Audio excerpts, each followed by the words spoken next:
Olá, meus amores, tudo bem com vocês? Eu espero que sim. Espero que estejam tendo uma ótima Semana Santa e uma ótima quarentena, muito saudáveis em casa, tá certo? Hoje nós vamos aprender sobre o Sábado de Aleluia e o Domingo de Páscoa.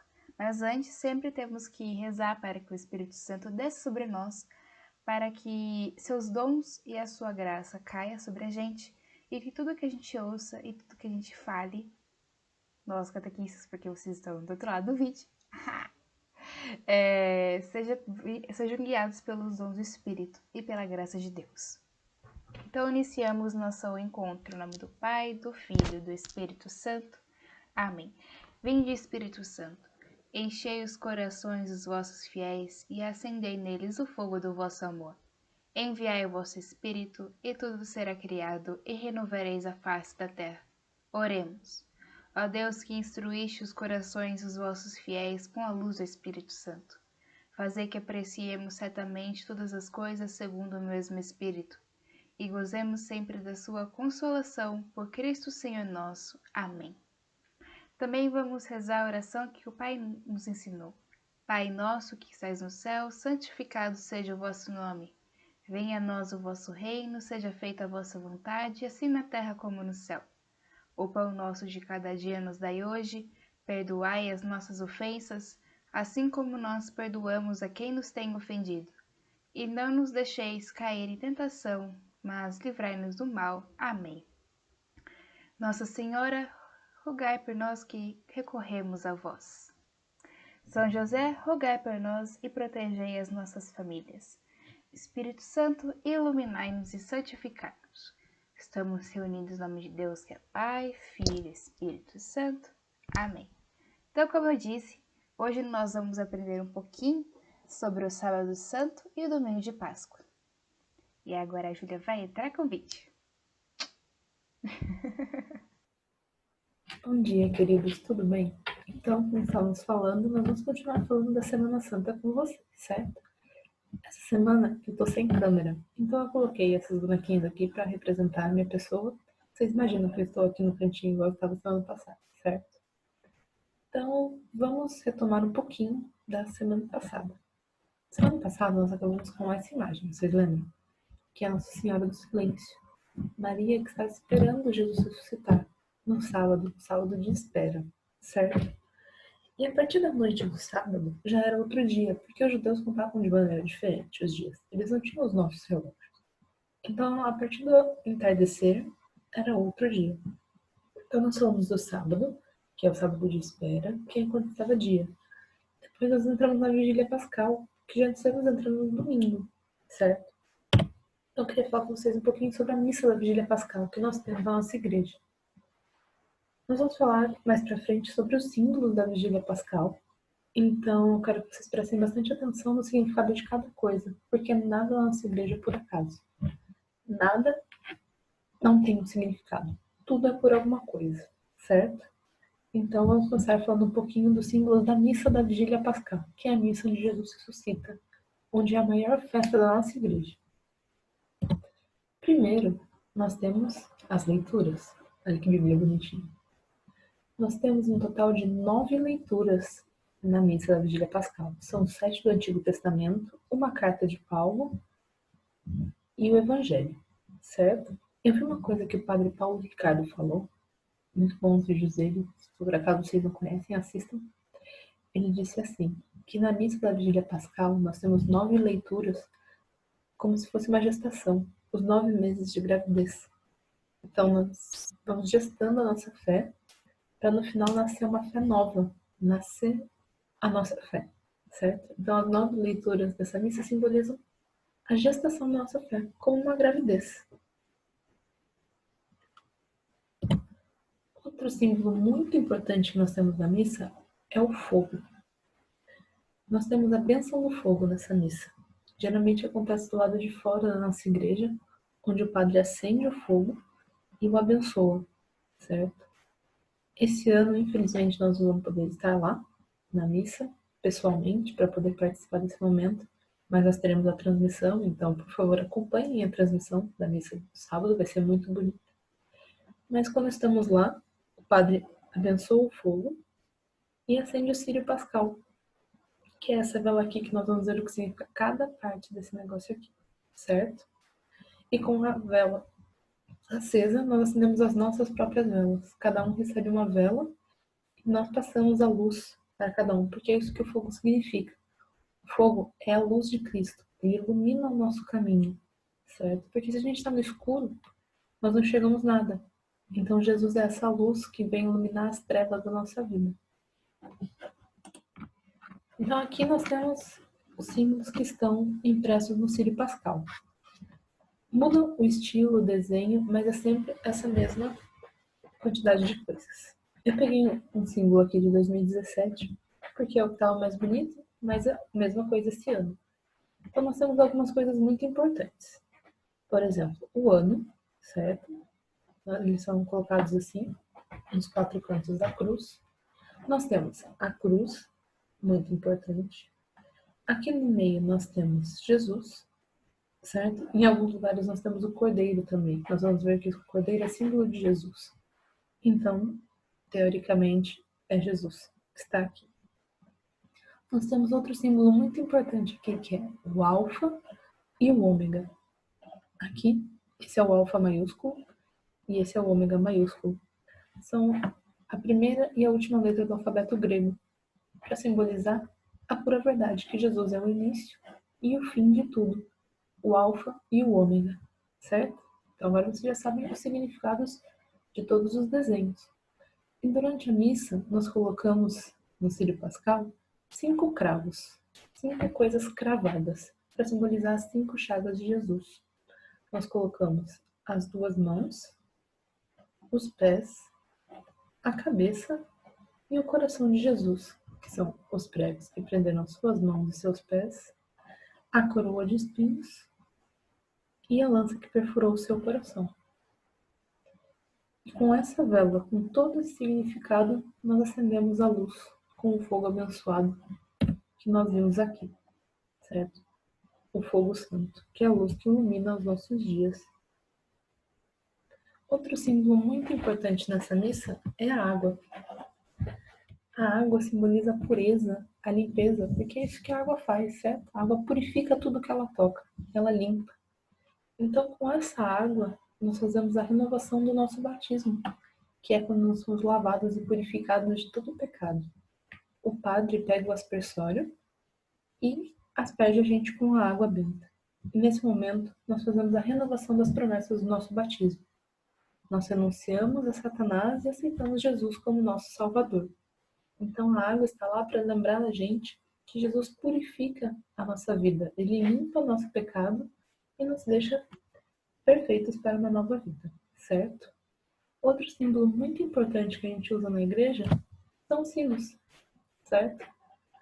Os sinos fazem parte da nossa liturgia também. Geralmente na igreja eles são desse jeito aqui, que está no cantinho, certo? Que são as sinetas que nós tocamos. E o barulho do sino simboliza a alegria que tem na nossa igreja, a nossa fé, a nossa maior alegria, assim, da ressurreição. Então, esses são alguns dos símbolos que nós temos durante a missa, certo? Outro detalhe importante nessa missa é que até a chegada da Vigília Pascal, a igreja ficou sem a Eucaristia, desde a morte de Jesus até a Vigília Pascal, porque Jesus estava no túmulo. Jesus não havia ressuscitado. E a Eucaristia é um sacrifício de Jesus que ressuscitou por nós, certo? Vamos falar um pouquinho disso depois. Então eu trouxe aqui para vocês também uma leitura que mostra a profecia da ressurreição de Jesus. Toda a vida de Jesus foi prevista pelos profetas, certo? Nós vemos algumas passagens como não quebraram as pernas de Jesus, ou partiram as roupas de Jesus entre eles. Então, toda a vinda do Messias foi prevista pelos profetas. E aqui eu trouxe uma leitura que o profeta disse sobre a ressurreição no terceiro dia. Ele diz assim, em Oséias, capítulo 6, versículos 1, 2 e 3. Vinde, voltemos ao Senhor. Ele feriu-nos, ele nos curará. Ele causou a ferida e ele a pensará. Ele nos dará de novo a vida em 2 dias, e ao terceiro dia ele nos levantará e viveremos em sua presença. Apliquemo-nos a conhecer o Senhor. Sua vinda é certa como a da aurora. Ele virá a nós como a chuva da primavera que irriga a terra. Certo? Então o profeta já dizia que ao terceiro dia Jesus iria se levantar, certo? Que era o Messias que eles estavam esperando naquela época.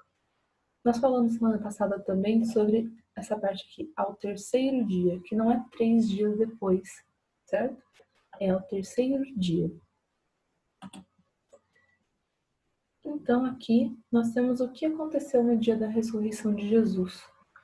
Porque depois da parte que o túmulo foi fechado e todo mundo ficou esperando Jesus ver o que ia acontecer, Maria Madalena foi logo cedo no domingo, ainda estava escuro, diz a passagem, ela foi lá levar perfumes para poder embalsamar o corpo de Jesus, cuidar do corpo de Jesus, certo? E a hora que ela foi, ela abriu o túmulo e o que ela viu? O túmulo vazio. Não havia nada lá dentro, nada. O túmulo estava completamente vazio, porque Jesus não estava mais lá. Jesus não ia ficar morto, certo? Jesus havia saído do túmulo. Mas ele deixou um detalhe muito importante, que se a gente estudar um pouquinho da história, a gente vai perceber como ele é significativo. Olhem isso. O lenço dobrado. O lenço que cobria a face de Jesus estava dobrado ao canto. Isso parece um detalhe insignificante, que ninguém daria bola, porém tem um significado muito profundo na cultura. Porque, como vimos muitas vezes, Jesus era judeu, certo? E os judeus têm a sua cultura. E esse lenço dobrado tinha um significado muito importante. Assim, os servos, quando serviam a refeição para os senhores, naquela época, certo? Os escravos, eles davam o guardanapo e deixavam com o senhor. Se o senhor embolava o guardanapo e jogava sobre a mesa, significa que ele já tinha acabado de comer e o servo podia retirar tudo ali. Mas se ele dobrava o guardanapo, colocava na mesa e levantava, significa que ele ainda não tinha acabado e ele ia voltar naquela mesa, então ninguém podia tocar. Que aquilo tinha ficado daquele jeito que ele ia voltar. E esse foi o recado que Jesus deixou pra gente. Ele ia voltar. Ele dobrou o lenço para que as pessoas daquela cultura entendessem. Ele estava deixando aquele recado.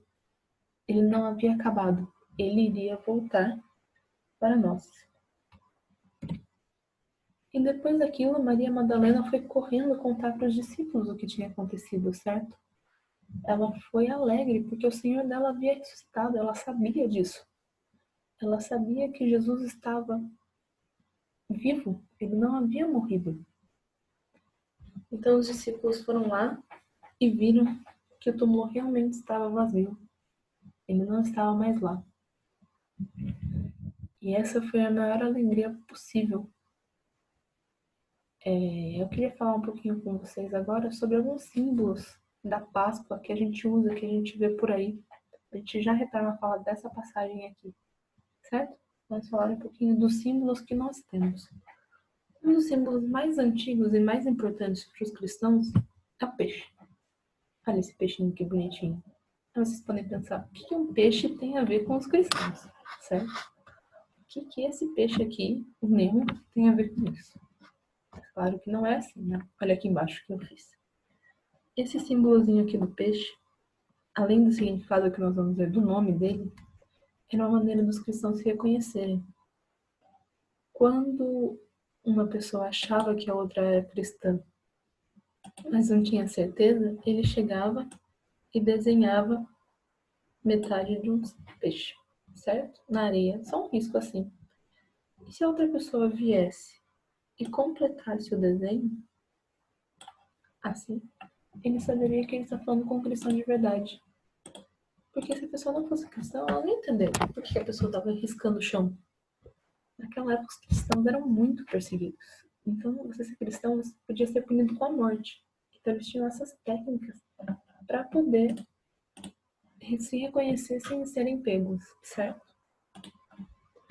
Mas aqui está o significado. Por que o peixe virou símbolo do cristão? A palavra peixe em grego tem essas letras aqui, certo? E essas letras viraram uma sigla para Jesus Cristo, Deus Filho Salvador, que na nossa tradução seria Jesus Cristo, Filho de Deus Salvador, certo? Então a palavra peixe era uma sigla para Jesus Cristo, Filho de Deus Salvador. Era um símbolo que eles podiam usar entre eles, se entender, sem serem pegos. Bem legal, né? Então, o peixe é um símbolo muito importante na vida de um cristão. Outro símbolo que a gente viu lá também no Círio Pascal é o cordeiro. Jesus é o Cordeiro de Deus. É aquele que tira o pecado do mundo. Vocês já ouviram essa frase? O cordeiro, ele era um animal muito sacrificado para Deus antigamente. Certo? Em expiação dos pecados, o povo sacrificava os cordeiros. Eles imolavam e entregavam para Deus. E Jesus é o sacrifício verdadeiro. Jesus é o verdadeiro cordeiro. Porque ele se entregou por nós. E não só ele se entregou por nós, como Deus aceitou o seu sacrifício. É isso que nós vimos na ressurreição. Porque Jesus podia se entregar, se sacrificar, e Deus não ligar. Imagina. Falar, tá bom, e agora? Mas não, a ressurreição é a prova de que Deus aceitou o sacrifício de Jesus para remir os nossos pecados. Então Jesus é o nosso Cordeiro Pascal. Cordeiro Pascal que tem um significado lá na Páscoa Antiga, onde o povo, quando se libertou do Egito, fez uma festa com o cordeiro de Jesus. Deus mandou eles comerem um cordeiro naquela época e passar o sangue na porta para simbolizar que eles eram o povo de Deus. E esse cordeiro ficou passando por ser o símbolo da Páscoa, da passagem, que Páscoa significa passagem. E a nossa Páscoa é a passagem da morte para a vida eterna. Porém, com o cordeiro verdadeiro. Nós não mais imolamos cordeiros animais, porque nós temos o verdadeiro sacrifício, que é Jesus. Jesus se sacrificou de verdade por nós. Outro símbolo não muito conhecido aqui na nossa região para Páscoa é o girassol. O girassol também é um símbolo da Páscoa, vocês sabiam? Porque o que o girassol faz? Ele procura o sol, certo? Então o girassol simboliza a gente. Olhem esse campo de girassol aqui. Imaginem que esse campo de girassol somos nós, igreja. Somos nós, povo de Deus. Todos nós devemos nos voltar para o sol. Todos esses girassóis, eles procuram o sol. Então nós, como povo de Deus, somos obrigados. Devemos buscar a luz, buscar a Deus. E como nós vimos antes, a luz verdadeira é Deus. Então nós temos que ser como girassóis à procura de Deus. Certo? E agora os símbolos que a gente usa mais hoje em dia, que é o ovo. Vocês sabem por que o ovo é o símbolo da Páscoa? O ovo. Esse ovo aqui que você às vezes vê na sua cozinha. Ele não te lembra muito a Páscoa atualmente, né? Mas começou com um costume de muito antes de Jesus, que as pessoas se presenteavam com ovos, ovos assim mesmo. Porque o ovo significa vida, certo? Você olha isso aqui e não dá nada para ele. Você não diz que vai sair uma vida dele. Parece que tá morto. Mas de dentro dele sai uma nova vida. Então, quando Jesus ressuscitou, os primeiros cristãos associaram o ovo fechado, duro, parece morto, e a vida que sai dele com a ressurreição de Jesus. E começaram a se presentear com ovos decorados. Pintavam os ovos, decoravam os ovos e entregavam para as pessoas, para simbolizar essa nova vida que estava vindo. E essa nova vida que Jesus representa para nós. E atualmente os ovos que nós vemos são assim, certo? Ovos de Páscoa. Isso aqui nós sabemos, né? Não adianta negar, é puro comércio. Os ovos de chocolate nós gostamos, claro, é uma delícia, quem não gosta? Eu já fiz os meus esse ano. Mas eles são comércio. O significado original deles é o ovo, é a vida, certo? Então, quando você for comer seu ovo de Páscoa esse ano, você lembra do verdadeiro significado da Páscoa, que é a vida, que é Jesus que deu a vida por nós, certo? E o outro símbolo que a gente usa muito na Páscoa é o coelho, certo? O coelhinho da Páscoa. O coelhinho da Páscoa ele é usado também como símbolo pela sua fecundidade. Vocês já viram a quantidade de filhotes e a rapidez de filhotes que um coelho pode ter? Então, ele é um bicho muito fecundo, que gera muita vida. Então, usamos o coelho como símbolo de vida. Porque nós sabemos que coelho não bota ovo, certo? Então, o ovo da Páscoa, o coelho da Páscoa, essa é a associação que a gente faz dos dois. Os dois geram a vida. Nós usamos esses símbolos para representar a vida. A vida de Jesus, a vida que Jesus deu para nós. Nunca podemos esquecer do verdadeiro significado da Páscoa. Esse é o verdadeiro significado da Páscoa. E aqui, como eu disse, vamos voltar lá para aquela parte que os discípulos chegaram no túmulo. O sepulcro está vazio. Jesus não está mais lá. E os discípulos vão embora com medo, porque eles acreditavam na ressurreição de Jesus, porém eles tinham medo do que poderia ter acontecido. Quando eles estavam fechados na casa deles, rezando, Jesus apareceu no meio deles e falou que a paz esteja com vocês. Lá no meio deles, a festa que aconteceu, estava faltando um discípulo. Tomé não estava lá. Então, quando Jesus foi embora, os discípulos contaram para Tomé que Jesus estava lá. Mas ele disse, se eu não ver, se eu não tocar nas suas feridas, nas suas chagas, eu não vou acreditar. E uma semana depois, Jesus foi lá e falou, Tomé, toca aqui, eu tô aqui. E ele diz, meu Senhor e meu Deus, e se ajoelha e chora, porque ele duvidou do Senhor. E Jesus diz essa frase aqui, que eu acho que é a frase mais importante que a gente tem que lembrar dessa Páscoa. Bem-aventurado os que creram sem ter visto. Porque nós, aqui atualmente, em 2020, não temos Jesus ressuscitado em corpo, descendo aqui em nossa casa. Nós temos a hóstia consagrada, realmente. Mas não vemos o corpo de Jesus chagado aqui. Nós não podemos tocar nas suas feridas como Tomé falou que queria. Nós acreditamos sem ver Jesus pessoalmente. Nós fazemos uma experiência com ele. Jesus é uma pessoa, nós sabemos disso. Mas nós não vemos ele. Então, bem-aventurado os que creram sem ter visto, que somos nós, certo? Então, Jesus Cristo ressuscitou. Aleluia! O dia mais importante da nossa vida, a Páscoa do Senhor. Jesus está vivo, Ele está no meio de nós. Nós temos que ter essa certeza na nossa vida. Jesus não morreu. Jesus está conosco todos os dias da nossa vida. Amém? Espero que vocês tenham entendido. Então, meus amores, foi isso que nós aprendemos hoje. E para recapitular, para a gente entender, resumidamente, o que é a Semana Santa.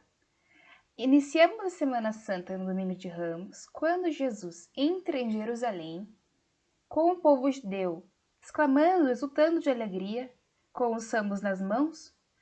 Também temos na Semana Santa a Quarta-feira Santa, sob a procissão de um encontro. Na Quinta-feira Santa, onde Jesus, na última ceia, lava os pés dos discípulos em sinal de humildade e servidão, a instituição da Eucaristia, o maior sacramento que nós católicos temos, e a instituição do sacerdócio. Na Sexta-feira da Paixão, na Sexta-feira Santa, nós refletimos sobre a morte e crucificação do nosso Senhor. No Sábado de Aleluia, nós guardamos a sua ressurreição, o sábado de vigília, de espera. E no domingo, nós celebramos esse dia tão importante, o mais importante para nós, a sua ressurreição. Então, vamos assistir um videozinho agora, que Júlia e eu achamos, para recapitular toda a semana de um jeito mais animado. Esta história começa em um domingo, com Jesus chegando a Jerusalém. Quando Jesus se aproxima, humildemente sentado em um burrinho, as pessoas o recepcionam segurando ramos de palmeira, dizendo com muita alegria: Bendito é aquele que vem em nome do Senhor! Hosana! Hosana! Dentro da cidade, um dia da semana, ao chegar no templo, Jesus se espanta com o que vê. O local está tomado por comerciantes que transformaram o templo em um grande mercado. E Jesus fica bravo e os expulsa de lá, dizendo: tirai daqui estas coisas, não façais da casa de meu pai uma casa de negócios.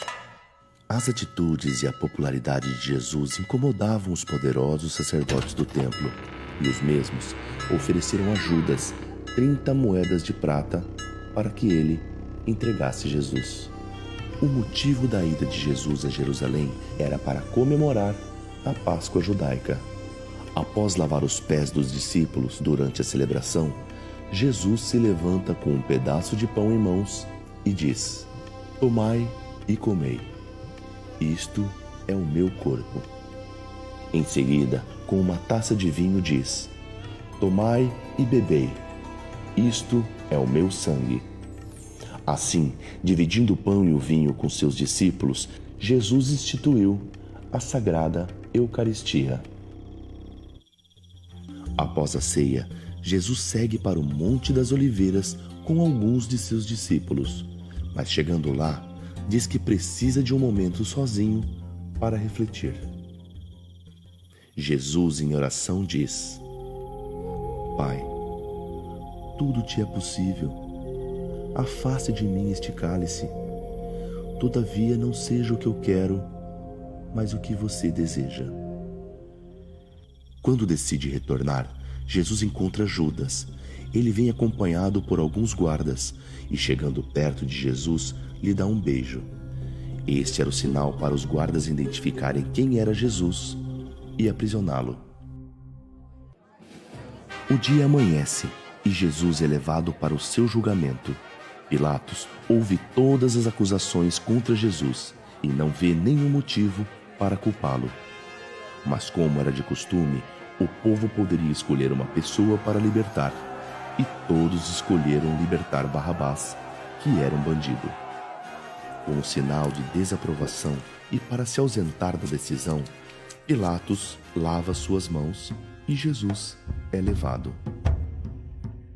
E assim começa o martírio de Jesus. Ele recebe uma cruz e uma coroa de espinhos é colocada sobre sua cabeça e parte a caminho do Calvário. Durante sua caminhada, as mesmas pessoas que comemoravam sua chegada no domingo agora o rejeitam. E durante todo o caminho, Jesus é açoitado pelos guardas e amparado por poucos.